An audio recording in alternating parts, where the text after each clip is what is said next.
All right, so this is Kai doing an interview for the DC Conference Oral History Project. It is 2:30 on April 1st, 2021. I'm speaking with Tony here at the MLK Public Library. And do I have your permission to interview? Sure. Excellent. So, first of all, what brought you here today? Well, I'm an advisor to one of the projects I presented this morning, the AAPI in DC, Asian American Pacific Islanders in DC. Sure. And it was a superb panel. It was really well done. Learned new things that I didn't know about the community here. I thought the presenters were all terrific in terms of the content and their description of methodology and the reframing of how we think about preservation. It's just really beyond my expectations. Excellent. Neat. So you said you're what's your relation with the project? With the project? Oh, I guess I'm an advisor. Okay. I hosted their first Zoom discussion about growing up, coming of age in Chinatown. And I said, "Really? Do you want me? I'm Filipino." No, you did work in Chinatown. I happen to know almost everybody on the panel, so it was a lot of fun. Sounds like I heard good things about it. Yes. And so you said you worked in the Chinatown area? I worked at that point. I worked for the mayor's youth office under Walter Washington. The head of the office was Dr. Jimmy Jones, and this whole city was divided into 20 planning councils, and so I was responsible for providing technical assistance to 2 of the 20 councils. Chinatown was not one of my assignments, but because I worked for the central office, I got to know everyone else who was working there, and there was a Chinese American woman who was assigned to provide help to that community. Okay, and so sounds like you've been in DC for a bit. Came here in 1958. My father and mother moved off of Military in Nebraska Avenue. We broke the block. Both my parents were born in the Philippines. My father was in the Army, and his whole plan was that we would move back to his village, which still has no hardline phone service today. And my mother, who didn't even want to come, tried to persuade my father to let her raise, at that time, 5 kids in Manila. He didn't agree with that, so we all traveled with him. And Fort Campbell, Kentucky, where I was born, then Fort Devens, Massachusetts, Munich. But when it was time for us to move back, nobody wanted to move back except for my father. So they, in short order, were able to buy a house, get a mortgage in 1958. Nice. Chevy Chase, DC. Okay. And so since you've been in DC, what has stood out the most in terms of changes to the city for you? Well, growing up in Upper Northwest was, very much growing up in a white middle-class neighborhood with a pretty significant Jewish community. So I remember going to a lot of bar mitzvahs. As I was saying earlier,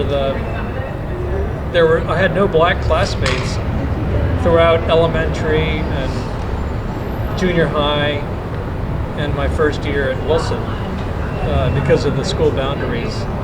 And so there's that, and then when I went to work for the city government, starting in 1972, having been in the community youth programs, it was working in almost an entirely African-American office, except for me, one Spanish-speaking woman, young woman from the Dominican Republic who was very dark-skinned, Ana Ribalta, I remember her name, and one white guy that worked in the warehouse. That was it. So I worked in that office for 3 years, and there were so few non-African Americans that everybody just let all their shit hang out. You just got to know what was happening in the African American community. It's great. Sounds like it. And so where was that office located? Well, the office was downtown. I was just thinking about it. It was on F Street between 13th and 14th on the 5th floor.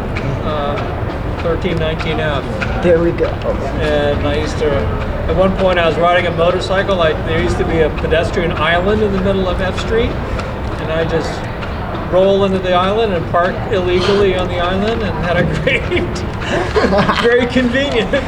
Sounds like it. Wish that was still there. And so, from the downtown area, is there anywhere that you used to go when you were at work that's... Oh, going to lunch? I was just marveling at what they've done to restore the old Woody's building, all that restoration of the external decoration. I had to take a picture of it earlier today because I'd not seen that.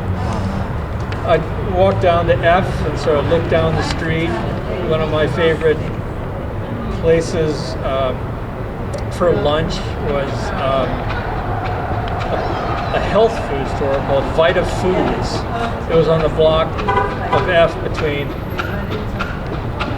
10th and 11th, and it was a health food store with a counter in the back. But it was it was a straight, it had all the supplements and all this, and you could get carrot juice. It was one of the first places I ever saw that served juices.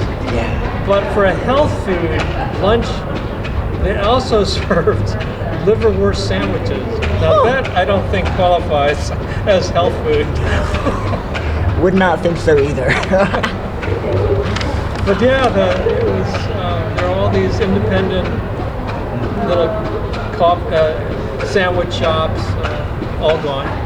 Yeah, what happened to them? What have they been replaced with? A lot of retail chains, like what is it, the Pan Quotidien that's on the corner.